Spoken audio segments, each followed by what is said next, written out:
Nous ne sommes pas sur la route 66 et encore moins dans un studio de cinéma hollywoodien. Pourtant, vous ne rêvez pas, au milieu de tous les bolides de ce garage près d'Arras trône une Batmobile. 6 mètres de long pour une tonne de fibres et un fuselage unique, la réplique officielle du Batman de 1989. En fait, c'est parti d'une blague sur Instagram avec le collectionneur et on lui a montré un peu ce qu'on savait faire. On lui a montré les véhicules qu'on avait déjà fait. On avait déjà fait des véhicules pour d'autres amis à lui.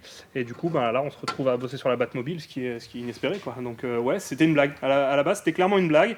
Maintenant, il faut assumer. Le but, la faire rouler à nouveau.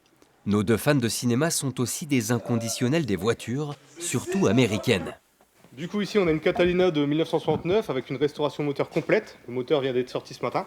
On a une Mustang 69 en restauration complète, donc c'est une réplique d'une grosse production hollywoodienne. Et ici vous pouvez voir un début de restauration sur une Cox de 1972 qui est une voiture familiale. À l'image du duo, dans ce garage, style et créativité priment, mais pas seulement. Ce que j'aime quand je vois sur ce genre de bagnole, c'est que c'est la simplicité, la mécanique d'antan. Il n'y a pas de plastique, c'est de l'acier, c'est des matériaux un peu plus nobles que maintenant.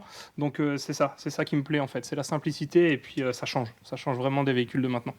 Mais ces bolides sont souvent très exigeants et les pièces difficiles à trouver. Les amis peuvent passer des centaines d'heures à retaper une voiture. Des fois on a des belles histoires et on essaye de redonner vie à ces histoires et d'avoir la joie, les étoiles dans les yeux des clients quand ils reprennent leur voiture et qu'elles roulent comme il y a 10, 20, 30, 40 ans. Redonner vie à une histoire pour faire rêver d'autres passionnés de voitures ou de science-fiction.